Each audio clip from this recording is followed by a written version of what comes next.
7:11. Vamos a contarles un poco lo que pasaba ayer en la reunión de trabajadores de educación, distintos sectores que tuvieron esta mesa de diálogo con el gobierno provincial y lo que se cuenta es que por lo menos para agosto no hubo ningún incremento.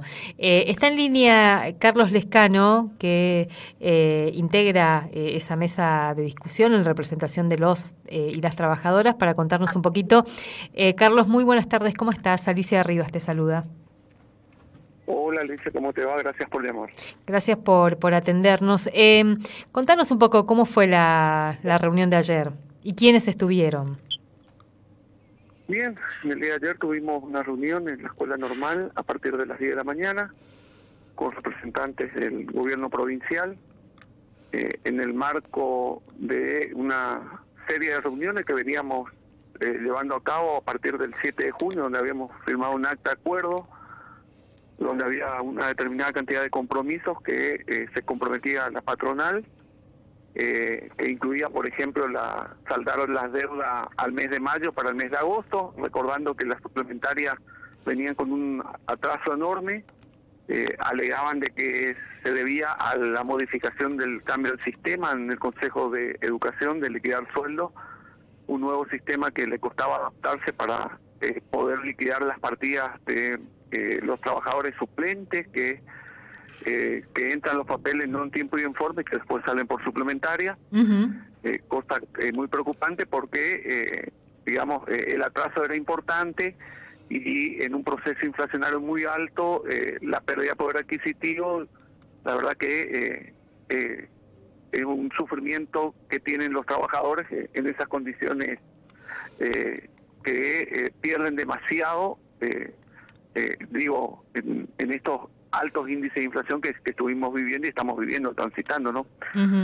En ese sentido, teníamos hace 2 semanas atrás la última reunión, habíamos tenido algunas reuniones técnicas, habíamos definido unos criterios, pero el incremento de julio que teníamos que llevar adelante el número a partir de los criterios, el gobierno nuevamente había salido con una firma con sectores sindicales afines, que nos llevan a la tarde y nos leen el acta y bueno, a partir de ahí hubo un compromiso de que se iban a discutir los criterios y que se iba a discutir el número de manera simultánea. El mes de agosto lo que hicieron fue reuniones de mesas simultáneas, pero lo único que nos notificaron de que no había para discutir números porque el gobierno argumentaba que la recaudación había bajado, tanto la coparticipación como recursos propios, y que no estaban en condiciones de dar un incremento.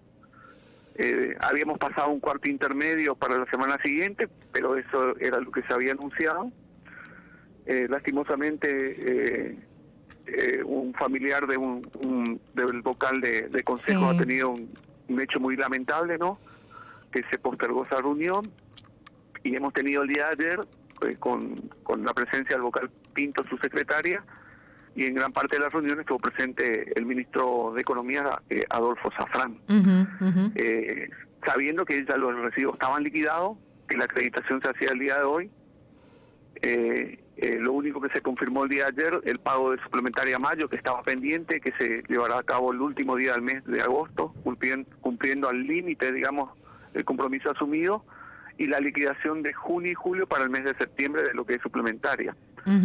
Respecto a números a septiembre, no se han trabajado números, nosotros hemos sostenido un criterio, uno fundamentalmente que el piso, digamos, es insuficiente, si bien hemos tenido una reivindicación, luego una lucha titánica, el básico no acompañó en términos porcentuales, lo que hizo la profundización de la pirámide, así que uno de los criterios es que el básico esté por encima del movimiento del piso en términos porcentuales, para no solamente reivindicar el salario inicial, sino también poder empezar a rearmar nuevamente esa pirámide salarial.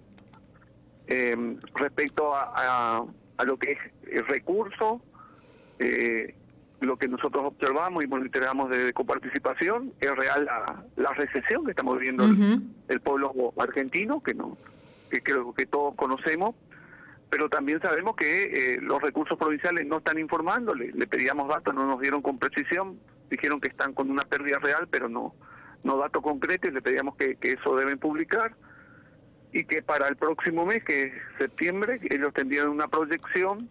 Hay que tener en cuenta que hubo una postergación de vencimiento de bienes y ganancias, que en términos de 10 puntos, dice el ministro que cae la coparticipación.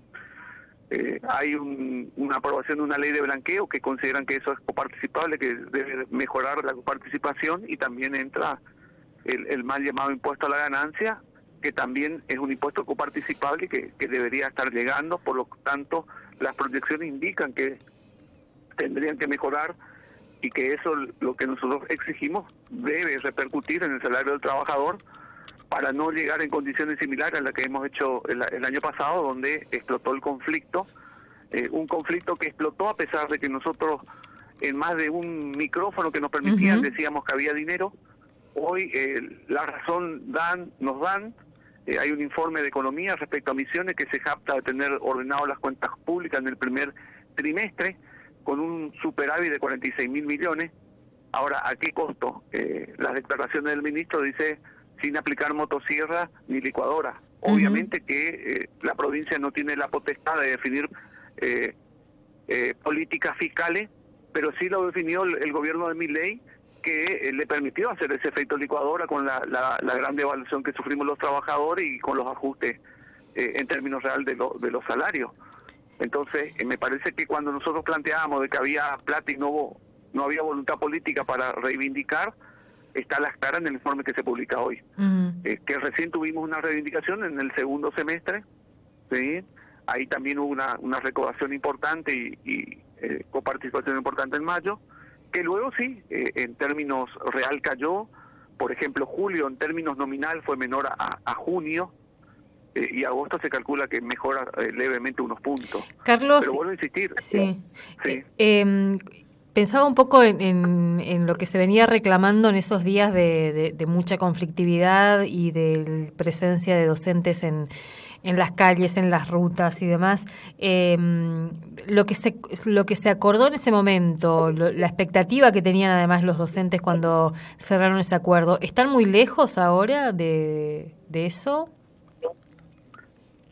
Mirá, en términos porcentual, nosotros hemos puesto como base de discusión fue octubre, porque ahí fue donde se profundizó la pérdida en poder adquisitivo, y el seguimiento de lo que es la inflación año 2024. Nosotros lo que va del año, si bien hemos recuperado levemente algunos puntos si medimos solamente inflación 2024, pero en términos reales estamos con 60 puntos debajo donde la base que hemos puesto que octubre. El compromiso del gobierno era que todos los meses podíamos ir recuperando lo que son los puntos de inflación de este año, y algunos puntos que nos permitan recuperar lo perdido, lo mucho, recordando que hemos perdido 108 puntos el año 2023. Así que la verdad que hasta el momento es muy poco, casi prácticamente no se nota el recupero para estar en un estado de situación similar a octubre del 2023. El argumento, y esto siempre ocurre, que cuando la recaudación o la coparticipación son de acceso público no acompañan, es lo primero que ponen sobre la mesa y argumentan, pero cuando la cosa es al revés, cuando la coparticipación y los recursos abundan, el gobierno no atiende, no escucha, no dialoga, y tenemos que salir a la calle. Entonces eso es lo que nosotros le decimos, que muchas veces el gobierno, cuando en épocas gordas, digamos, en épocas donde se jactaban de tener ordenado las cuentas, de poder inclusive tener inversiones a través de enormes plazos fijos, que cuando la situación flaquea, deben ir por esos recursos que no fueron trasladados, los salarios de los trabajadores, estando en un estado, digamos, al límite de la línea de la indigencia y la pobreza, que hizo que explotó socialmente la provincia a partir de abril, ¿no? ¿Y qué decía el ministro Zafrán en su intervención en esta mesa? Te vuelvo a reiterar, o sea, hay datos que son de acceso público, en los cuales nosotros acordamos en el diagnóstico. Lo que tiene la patronal, vuelvo a insistir, es que cuando ellos, los recursos, digamos, están holgados de recursos, no transfieren al trabajador, no atienden al trabajador, no existe mesa de diálogo, pero cuando el trabajador sale a exigir y empiezan a flaquear las arcas de la provincia, los primeros que argumentan son sobre la mesa esos argumentos. Uh-huh. Por eso, digamos, si bien uno accede a esa información, nosotros les decimos que la provincia debe hacer un esfuerzo para poder reivindicar y mejorar el salario de los trabajadores. Vuelvo a insistir, nosotros estábamos en un salario de 265.000 pesos inicial, que era lamentable. Uh-huh. ¿Sí? Hemos elevado a 473 en la actualidad, si bien porcentualmente se puede considerar importante, pero en un proceso, insisto, de inflación, una inflación que para algunos se desaceleró, pero también lo que le planteamos en la mesa, que lo que uno observa, que la inflación continúa, que más allá del 4 o más del 4% es una inflación muy alta, los servicios siguen subiendo, el combustible sigue subiendo, y sí lo que observamos nosotros, lo que por ahí el sector de la población que pueda acceder a grandes cadenas o mayoristas, uh-huh, lo que se ve mucho son descuentos, porque hay una contracción en el consumo y salen a alargar descuentos porque son todos productos cerca del vencimiento. uh-huh. Entonces me parece que eso, digamos, no es una economía real y que preocupa. Así que lo que nosotros estamos pidiendo, y le dijimos que en septiembre el esfuerzo debe ser importante para que el trabajador sienta una reivindicación en su salario, y para ello debemos estar hablando de una cifra de dos dígitos para arrancarlo.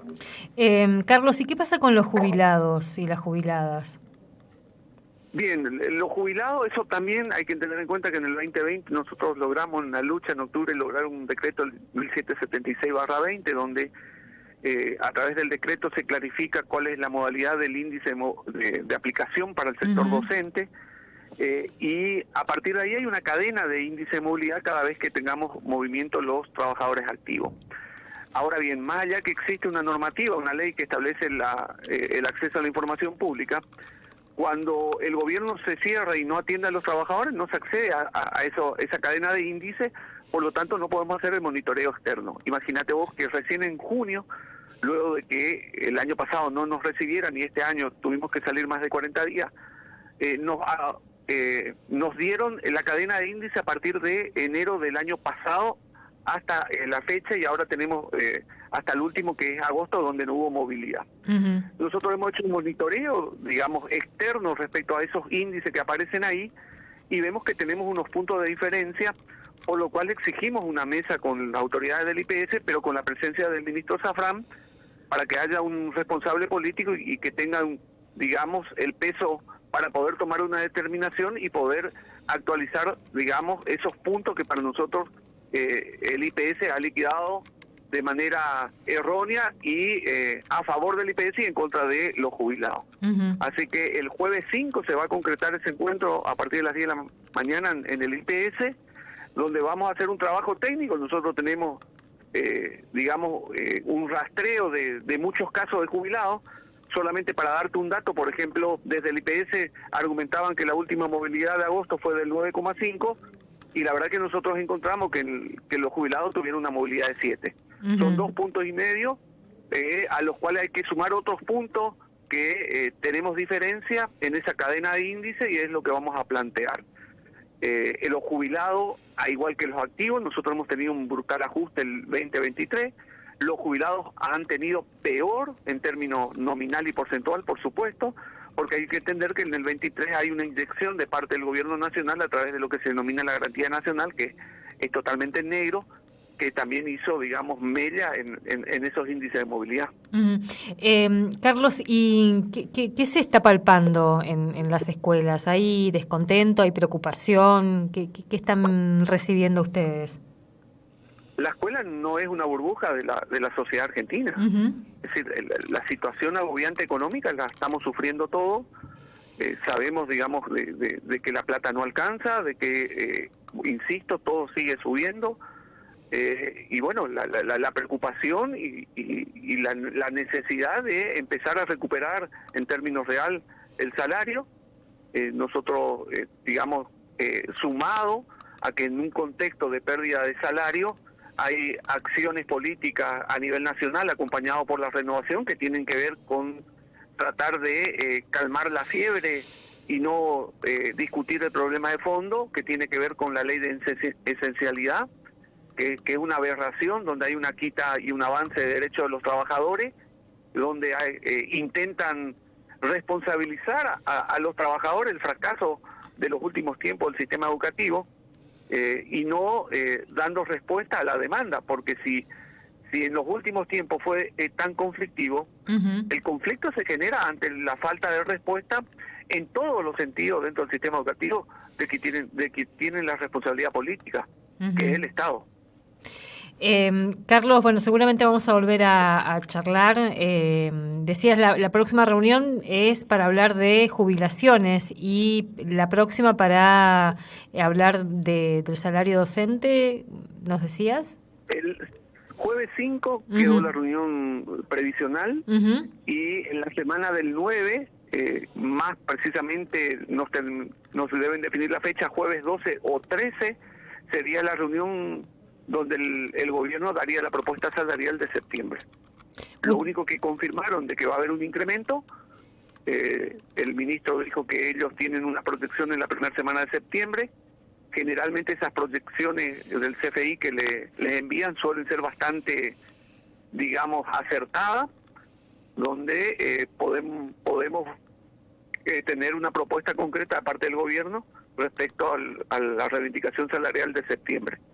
Esperemos que el esfuerzo del gobierno responda, porque la verdad que la situación, insisto, en las escuelas está complicada, como toda la sociedad, y la verdad que sería muy lamentable que en el último tramo del año volvamos a un estado de conflicto, porque la verdad que nuestros niños también son rehenes de esta falta de política educativa y lo mal que viene nuestro sistema educativo. La verdad que en algún momento debemos empezar a discutir estas cuestiones que afecta a toda la sociedad y sobre todo a las generaciones que estamos formando futuro, ¿no? Además, una de las cosas que nos vienen advirtiendo es que las consecuencias de esta crisis tan brutal, de la crisis alimentaria y demás, va a empezar a impactar también en las escuelas, digamos, ¿no? Y uno puede pensar hasta en las condiciones laborales de los docentes y las docentes, porque no debe ser lo mismo trabajar en condiciones óptimas que con chicos y chicas que están pasando hambre, por ejemplo. Así es, el contexto social económico hace, digamos, que el trabajo áulico sea mucho más complejo. Es imposible generar un espacio de un proceso de enseñanza-aprendizaje donde hay una panza con hambre. Totalmente.